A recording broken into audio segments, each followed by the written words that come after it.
Welcome back to Primary Source China Investment. This week we're on show R5, and it's a little bit of a somber discussion because we're talking about the US and China relation. And my position is it's going to be worse for longer. And we'll get Peng Guo's thoughts. But at the outset, the headline matters because there's talk of Xi Jinping coming to the US, but it's been a full presidential cycle of global pandemic since Xi Jinping's been in the United States. And the last time he was here, he shared that lovely red velvet cake in Mar-a-Lago. In fact, since Xi has been consolidating his many titles, he's been to the United States exactly 4 times. That's the same number of times he's been to South Africa and Kazakhstan. He's also been to Russia 9 times during the same period. So appearances matter.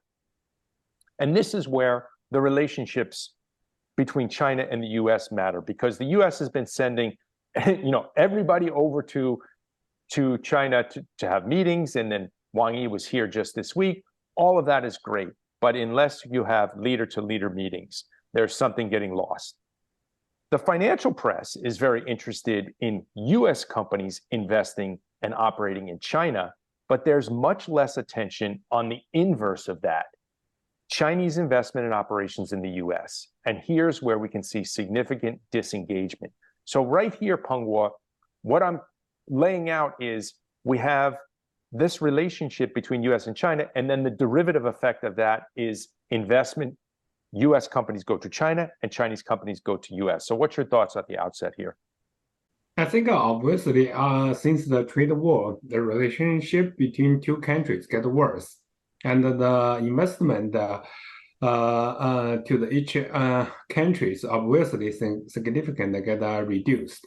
That is more driven by the political decisions and thoughts to doing like that rather than business.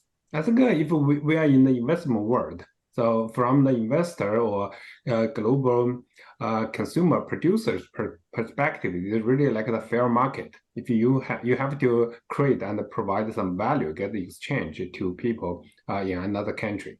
Yeah, I want to put a slide up while we're talking about this, because just like you said, the trade war really precipitated this. And that's, Xi Jinping hasn't been to the US in 6.5 years. So if we look at China's foreign direct investment in the US, it did peak in 2017, and now it's a trickle of what it was.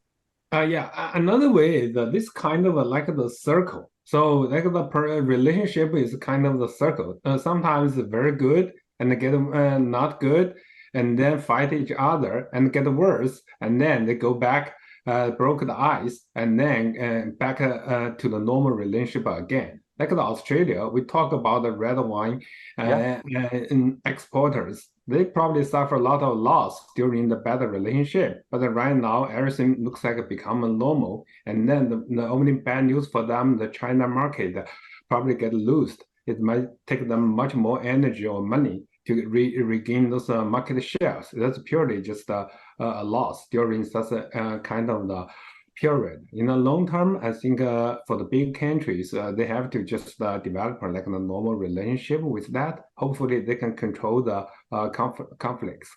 Yeah, that's a great point. You can't control what your government does all the time. You can only control what you do.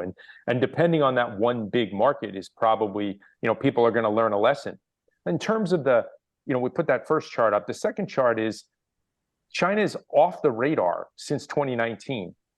For Chinese companies investing in the US. But US ally money is pouring in. You can see China is very low. It's about the same as Mexico now. And don't be confused.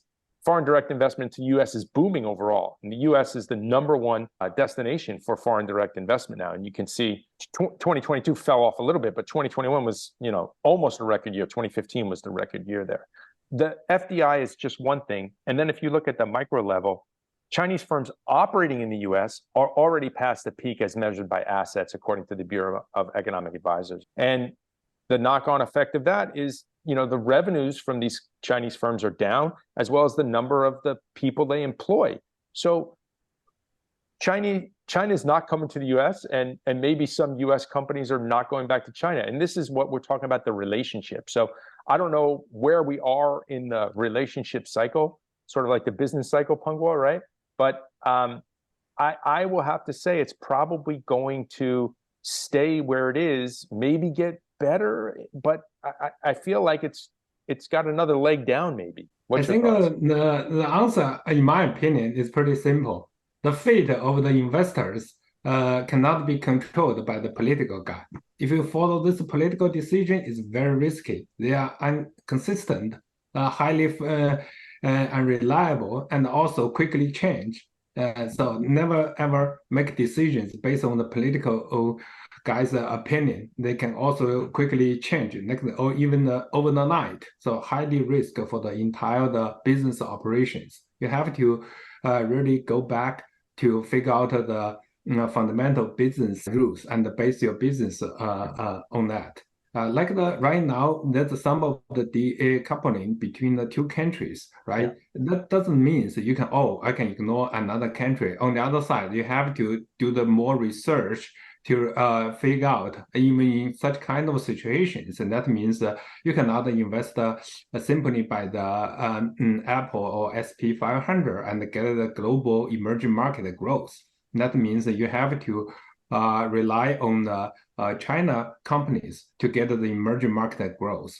So if you really want to get exposure, like the auto industry, right? If you just simply invest in the US auto industry or a Japanese auto company, but you probably miss the China new energy and auto industry. Yeah, that's a great point. Keep eyes and to do the more research. Yeah, that's a great point. You know, people like to talk about Apple and Tesla all the time, but you know, Apple and Tesla don't even make it in the top 10 names on the S&P 500 in terms of their sales in China. So you're exactly right. If you believe, you know, China auto is going to take off, well, you need to find some Chinese autos or Chinese battery makers or new energy providers or, you know, electric providers. Even you know, we've talked about in the past that the Chinese banks in terms of yield and those kind of things.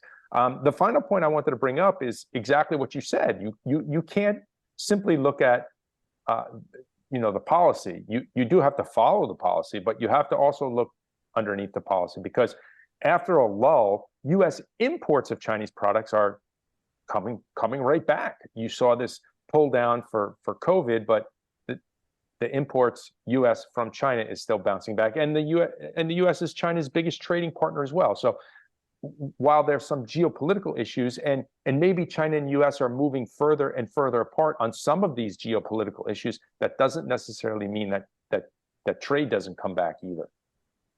Yeah, that's right. Well, we're going to leave it there with show R5. Thanks for tuning in, and we'll see you next week. Thank you.